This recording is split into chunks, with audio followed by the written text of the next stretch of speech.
boss's phone number on speed dial if you want to hassle me, but you're going to immediately back down. He did.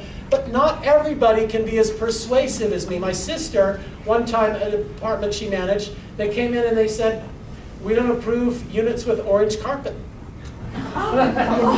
So most of the complex here, you put new carpet in, so you can put new carpet in here before we'll approve it. Of course she did, but that's what landlords do. We cave in sometimes when, I don't care if we cave in. What I care about is they should never put us in that situation. They should never violate their own rules or abuse their position of authority to advocate for tenants. Now, I don't care if they treat tenants like customers, but they need to remember that the federal housing subsidy program has two customers. Who are they? Landlords and tenants. So treat us like just as big of a customer and just as important of a customer as you treat the tenants. Unfortunately, housing authorities think their job is to advocate for the tenants, and it's not. Okay, one more question, then let's move on. In the back corner. Is this only Section 8, or would it apply to any kind of assistance program? The legislation would apply to any kind of assistance program. But one of the things I didn't tell you is I need your stories. Those of you that have been hassled by housing authorities, I need you to email me, I need you to write me, I need you to let me know that West Valley Housing Authority is great, but this one's terrible. Davis County did this horrible thing to me. I need to know because every quarter we go in now and we see which housing authorities are breaking the rules, and we say, we want Davis County to fix this. Would everybody else in this room please help us? And everybody else says, come on, man, get your act together. And so that's how we win, is you tell us what the problems are so we can go after them. Jolene, real quickly.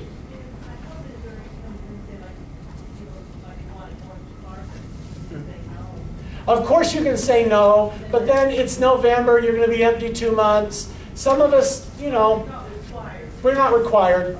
We're not required, but we shouldn't be put in that situation. Yes? Where do you get these rules that they regulate on housing? Can you What are their rules? or anything like that? You know, I'm sure they wish they could just make them up as they go along. In fact, they do a lot of times. But no, they're actually in writing. Each agency has their rules, but HUD has standards. HUD, the Department of Housing and Urban Development, has a standard for the program, and housing authorities shouldn't be exceeding those standards. Okay? Yes? What if after a resident's been in a unit for a year? Yeah. It comes up to the annual inspection, doesn't pass the inspection? Yeah. You just ask the resident to leave? You can. And why do most landlords not ask the resident to leave? Because it's $4,000 on average to get a new tenant. It's a pain in the butt to have somebody move out and do all the work and get somebody in. So there is tremendous leverage that the housing authority has that they can, frankly, abuse and inappropriately get you to do upgrades. And you know what? I think that we should have nice places. I think that you should take good care of your tenants. But you've got to make sure that you're not letting government inappropriately leverage you. All right, next thing. We dodged this bullet, but about the first week of the session, a legislator called me and we went into his office and he said, I have heard that landlords are collecting Social Security numbers on minors, and I want to run legislation to stop that. And we said, I don't think you need to run legislation to stop it because there's really no reason to. We don't do background checks on minors, and we can go remind landlords not to do it. If there's a particular landlord that's a problem, and he told us the one he thought was a problem, and we went and said, you know, don't do this, and they said, no, we don't do that. There must be a misunderstanding, or somebody must have misunderstood something. And so this is an example of an issue, instead of having legislation, that we were able to explain and promise to do education on. Now, one other thing. Social Security numbers and private information like background checks should be private, don't you think? Don't leave it out where anybody can see it. Always have it in locked, secure filing cabinets or in encrypted electronic formats. Don't leave that around, because if someone broke into your office and stole that, they could steal these poor people's identities, and you can't allow that to happen. So just this year, make sure that going forward, you are extra careful with tenants' information, and we can tell this legislature that we're educating people. You don't need to run legislation. Yeah? So how long should you keep past applications Oh, this is a great question. How long do I keep past stuff? Okay, what is the statute of limitations on fair housing? How many years after I do something can they go after me? 3 years. So if it's not somebody who owes me money, I keep everything for at least 3 years to protect myself from what? Fair housing. And some of you say, Paul, what do you mean protect myself from fair housing? Well, I keep everybody who's ever applied. I keep everybody's background checks I've ever denied, so that if somebody comes to me and says, you hate purple people, why would you say that? Because you don't have any as renters. Then I can go back through and say, look, I never had a purple person apply, or I did have one apply, but unfortunately, their credit was bad, or I didn't deny that person because they were purple. I denied them for. Do you see what I want? I want proof that I treat everybody fairly and that I follow my policies. Does that make sense? So 3 years on people who don't owe you money. People who owe you money, what's the statute of limitations? So keep it 6 years. Okay, yes? Can you keep it electronically, or if it's a hard copy? Sure, keep it electronically. Guys, that's the way of the world now. You know, most people, doctors' offices have hardly anything paper anymore. It's all electronic, and landlords of the future are going to have it electronic. Again, just make sure it's secure, that it can't be hacked, that it has the proper security and that kind of thing. But yeah, if you want to get rid of those, how many of you have these filing boxes from 1970, you know, like my dad does in the top of his closet? We could scan those all in, and we could throw that away, and he could store it on a little jump drive that big. Or you can store it on the cloud. You can store it online now. You know, it's just a different world. Okay, any other questions on this issue? Okay, turn the page. We're almost done. I know it's getting hot in here. I apologize. I'm going to take 10 more minutes and then we're going to be done. The anti-discrimination bills this year, the legislature decided just to not do anything about, so there was no action there. But can I remind you something? While the Apartment Association has not generally supported adding new protected classes, we definitely don't support discriminating against people for non-business reasons. So the most common protected class that people want to add is sexual orientation, gender identity. We say as an industry, we don't discriminate against people because of their sexual orientation or their gender identity. We're not necessarily in favor of new laws to make it so that people can sue more, but we just remind you, judge people on their ability to be a good tenant. The 4 things you look for are, do they pay on time? Do they commit crime? Do they damage the apartment? And do they bother the neighbors? Okay? And I don't mean, you know, do neighbors not like them? I mean, do they do things legitimately that are a public nuisance to the neighborhoods? If the answer to all of those is acceptable, you should rent to them whether they're black or white or tall or short or gay or straight or on and on. Does that make sense? So that has always been the Apartment Association's position. Is just we don't need new laws, but we also don't discriminate against people. What if they have bad credit, or one of them has? Well, wait a second. We don't discriminate against people against non-business reasons. Business reasons, legitimate risk reasons, are bad credit, criminal history, smoking, previous evictions, bad references, those kind of things, income, those kind of things. Always legitimate to deny people on those issues. Okay, real quickly, open up this packet, or hold it up. You don't need to open it up. This is a sample rental criteria, okay? And many of you have seen these before. The Apartment Association for years has said you should not measure tenants against each other. You should measure them against what? A universal standard, okay? A consistent standard. So everybody gets judged fairly. You can actually hand this to a tenant when they were interested and they can read it. A lot of times tenants say, thank you, on second thought, I left my pen in the car, I'll be right back.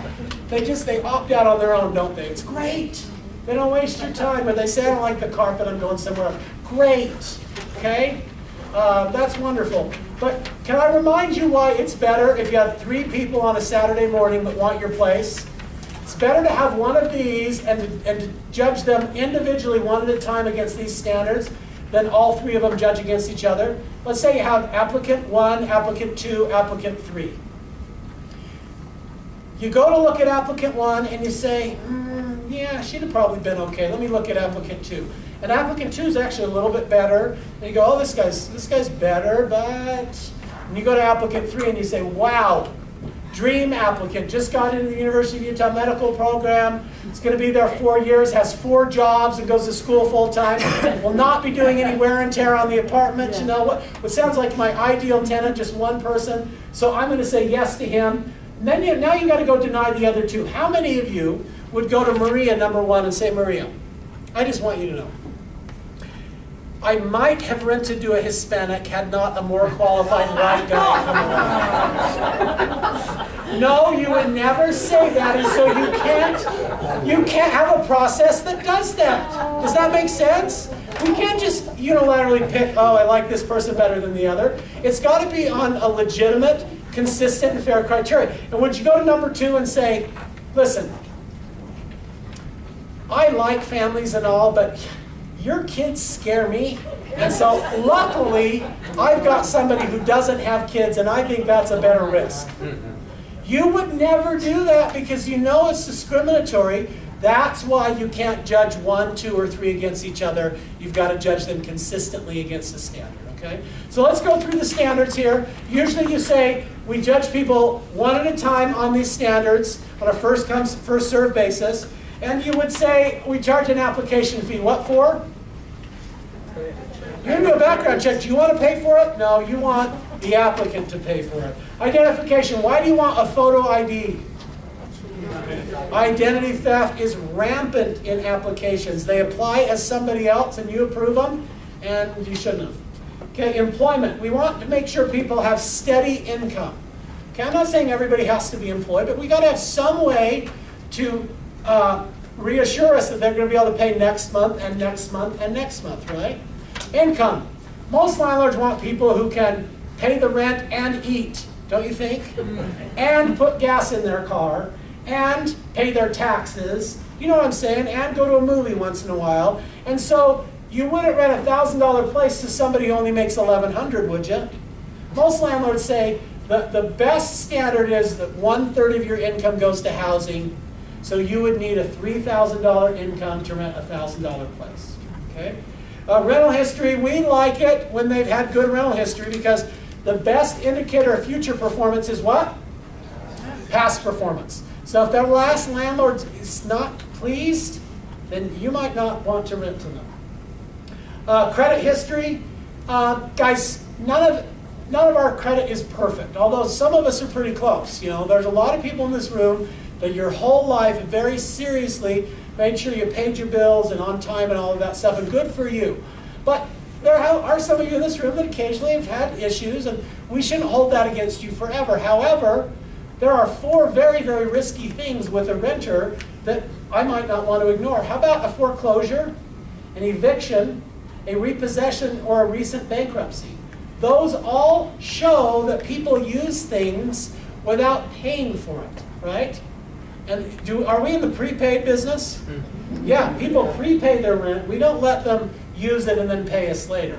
And so you might want to consider those things. And if they're behind on a bunch of other stuff, one of my fears is, oh, they make a lot of money, they're lovely people, but they owe IRS a bunch of money, they owe their last landlord a bunch of money.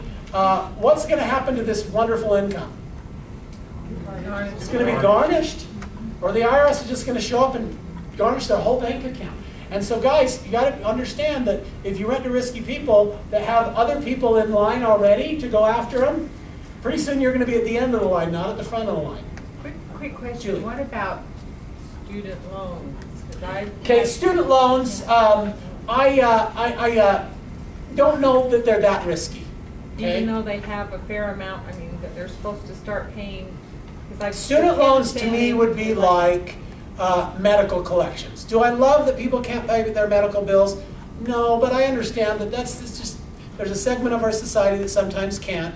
If they have ignored some medical bills, but always paid their rent, always paid their car payment, and kept their utilities on, what I can say at least is that they keep their priorities straight, right?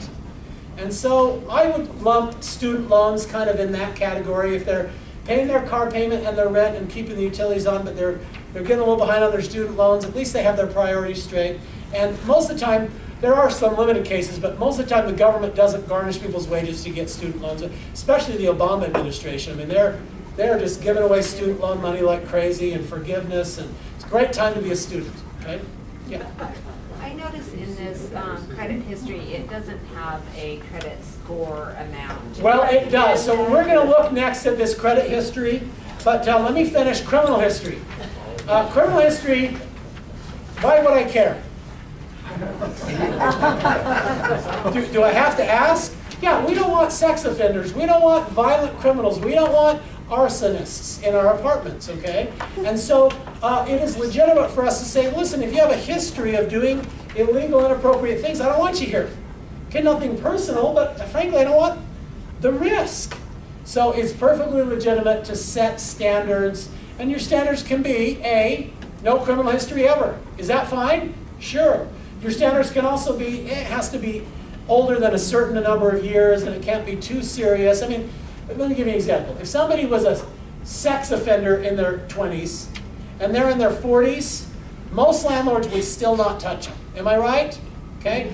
But if somebody smoked a little dope and was arrested for, you know, a little bit of marijuana in college, and 25 years later, would most of us care? No. So it really does depend on the length and severity of the crime. Yeah. Are other states making it so that landlords can't reject somebody based on criminal history alone, and are we going to be one of those states? He's asking if other states are making criminal history a protected class, and in California they've made sexual predators a protected class in some ways. In some states, yes, the answer is yes. In Kansas City, there's a lawsuit against housing providers that says this. It says this standard that you allegedly say is fair and balanced of not allowing criminals has a disproportionately negative impact on minorities. Minorities are more likely to fail in Kansas City, apparently, according to the lawsuit, these standards than white people. Thus, it's discriminatory, and you've got to stop it. So yeah, we are worried. Hopefully no court will ever legitimize something like that. But we're worried about it, and we're working very hard at the federal level to make sure HUD, who's kind of leaning, honestly, in that direction of supporting that Kansas City lawsuit, we want to make sure that Congress and HUD and the administration and the courts don't ever allow that really to proceed. Yeah. So as part of your landlord program, can you turn down a sex offender? Of course. You don't have to have any reason to turn down a sex offender. It's a legitimate reason. Sure. Yep. As part of the Good Landlord program, are you required to turn down someone? In some cities, their good landlord programs require you to turn down people. The state law says cities can't make you turn them down for longer than 4 years, but you can turn them down as long as you want. But some cities say no sex crimes, drug crimes, property crimes, or violent crimes convictions within the last 4 years, or they can't be on parole and probation. And you know, it's actually a pretty smart standard. You know where they got it from? They kind of got it from us, because most landlords already knew that in the last 4 years, if they've done it, they're 75% likely to do it again. If they're on parole or probation, 2/3 of the time they'll go where? Back to jail, and you'll have an apartment full of stuff with nobody paying rent. So those are already pretty risky. And so I don't mind cities encouraging us not to rent to them. Most of us don't do it anyway. We had an occasion where we signed up an individual who's going to be himself and his spouse and a child. The spouse was out taking care of an ill parent. We said, okay, now when that spouse comes back and taking care of the parent, we need you to let us know so we can run a background check on them and and get this taken care of. Okay. She moved in with that, and he didn't tell us, and she had she was actually in jail. So what can I do what could Anytime somebody moves somebody in without your permission, we serve a what? So that's the A 3-day comply with the lease by getting them out of here, or we evict you notice. Okay. So that's how simple it is. Okay, yes? Can we go back to rental history for a minute? Sure, let's go back to rental history for a minute. If someone's had an adverse thing happen at another rental, they're not going to tell you that they rented anywhere. They're Say, I've never rented before. Yeah. Yeah, they're gonna lie. One of his points is, if somebody had a bad experience with a landlord, they're not going to tell you about it. Well, I don't expect them to, but you know what? I expect you to find it. And I'm going to teach you how to in just a minute. Right here on the credit report, the There you go. address they don't write down until when you check. Yeah, so on the back page, turn to page 21 here. If you'll notice on the background check, one of the last sections is all the addresses where they've lived the past few years. So if they've lied to you and they say we've lived with mom for 5 years, you'll know it because you can cross-reference here. So yeah, that's a way that sophisticated landlords figure out where people have lived, is the background check.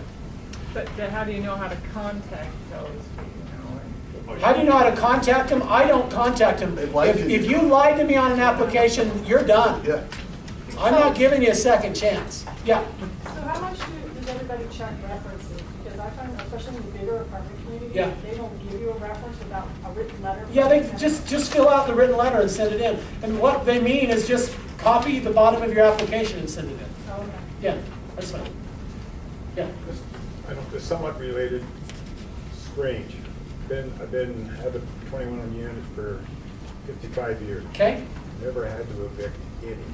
21 units for 55 years, never done an eviction. Let's give him a round of applause. Most of them are students. Okay? Okay, I now have a tenant. I'm not familiar with any of these processes. Okay? I now have a tenant signed for a 6-month lease, okay? There's a con artist right from the start. Mhm. Not a student, but a con artist. They paid the first month. So is this kind of an eviction question? Yeah, more of an eviction question. The Let's question is- do this after. Let's get Okay. everybody else out, and then you and I can visit side, but Okay, good. afterwards. Okay, real quick. I'm trying to get you out of here. Turn to this background check. The first thing that you'll notice is it's got the name and the information. It's a real person, but we've redacted all the important stuff. Second thing you notice is there is a credit score. What is it? 518. Most of us don't consider that a good score, but can I remind you, landlords typically are better off not looking at the score. I mean, you can look at it for a general reference, but let's say all of his bad credit was medical, and he paid his rent on time and everything else on time. Would I still rent to him with a 518 credit score? You bet I would. Okay? So don't just let the credit score guide you alone. Look at everything else. You'd Okay? get a cosigner though, wouldn't you? Possibly, or a higher deposit. So let's look at this guy's credit history and look at his present status. The very first one is a repossession. Is that good news or bad news? Yeah, he uses things without paying for it. Not the kind of renter that I want. So we keep going down, collection, charge off. Now some of them are medical. Go to the next page. Collection. Now go down the bottom third of the page where it says report summary. How many total trade lines does he have? 12. How many are acceptable or satisfactory? 0. Really? He's 0 for 12? Probably not going to be a good risk. Okay? Now go back up to the public records. What this section is all the guy's evictions. Okay? And by the way, there are renters that have been evicted 7 times that can still find a place to rent. Why? People don't check them out. Because landlords aren't doing this. Okay? So they're going to be the 8th eviction. Dummy. But smart landlords, I don't mean dummy, we need to teach them the right thing to do. Smart landlords do a background check and we find judgments. This guy doesn't have any evictions, but what does he have that concerns us? He has a judgment to who? Recovery services. That's child support. And if he doesn't pay again, how is child support going to be taken from him? Garnish his wages. He won't be able to pay the rent. Does that make sense? Okay, so I'm not going to spend any more time on this. Turn to the next page, which is a criminal check. It's 22 and 23. First page is all the municipalities and jurisdictions we ran. The last page, this is a true story. This is a woman whose background check I ran for an apartment in Ogden, and I told her my rules up front, no felonies. It was September 5th when I did the background check. Turns out she'd been convicted so long ago that she'd forgotten. It was 2 weeks ago. She had forgotten, apparently, that she was a felon, okay? And so when I denied her and I gave her her deposit back, I said, you know, you really wasted your money and your time, and I don't know why you would do that knowing that you had felonies on there. And I'll never forget her response. She said, well, it was worth a shot. Guys, what do criminals have to do? They just have to apply it 3 or 4 places before they find somebody who doesn't do a background check and they get in. Aren't you glad you do background checks? Okay, or I would have a druggie in that place. All right, thanks so much for coming. I'm going to take about 5 general questions, and then I'm going to let everybody go and take as many questions. I promise I'm not going to stay any later than midnight answering your questions. Do you return an application fee if you have to reject an applicant? By the way, let's just end right here, and we'll have individual questions from here on. So I do return an application. So the question is, do I return an application fee? So they paid $400 deposit, $50 application fee? No. The application fee was used. I just returned the refundable deposit. And I have a question about maximum occupancy. As long as you put down in your list of rental criteria, what is your maximum occupancy? Can you choose whatever you want? Or what do you think? rules? Can he choose whatever maximum occupancy he wants? Or does the government guide us to how many per bedroom? 2. Yeah. So in a studio, if it's a family, you have to allow 2. If one of them is a child. In a 2-bedroom, if any of them are children, you have to allow a total of 4. Is that true also if you own less than 4 units? If you own less than 4, you're not subject to fair housing. You can do whatever you want. You could say only 1 person in a 10-bedroom if you're exempt from fair housing. But if you're not, 2 per bedroom is the guideline. Yep. So I've had some feedback from some prospective tenants that they feel landlords are keeping ads on JSL and taking applications after they have an apartment rented for Okay. fees. Yeah. So how many is reasonable to take as a backup? I would never use another fee until I denied the person in front. So let's just rebuild the context. 3 people are interested. 1 of them gives you a background check fee. Another guy wants to. I might take it, but I would never spend it until I say yes or no on this guy. So I would say do 1 at a time.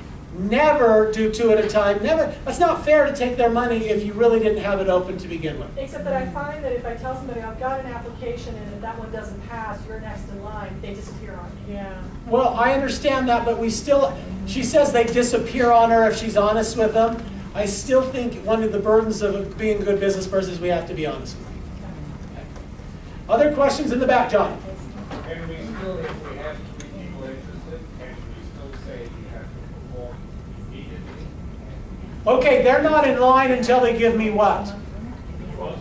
A completed application and the signature release to do the background check and the money. Okay? So they're not in line until I get the money. But once they are in line, if we want a contract signed. Oh, if you've approved a renter, yeah, if you've approved a renter on Monday, you could say, listen, I've got so many other people interested. By Tuesday at noon, you have to have signed a lease, or I'm going to drop you and go to the next guy. That's perfectly legitimate. Most of you have that rule, that once you approve someone, within 24 hours, they have to sign a contract. That's a pretty standard rule. Bigger than 24 hours, 4 hours or something? Sure, you can have whatever policies. There's no regulation on it whatsoever. Yes. Okay? All right, now one thing I want to do before we leave is I need to get copies of these reports running on the copier machine. So I'm going to go do that, turn off the video, and then anybody that has questions, hang around, I'll answer your questions. Thank you. You got an extra?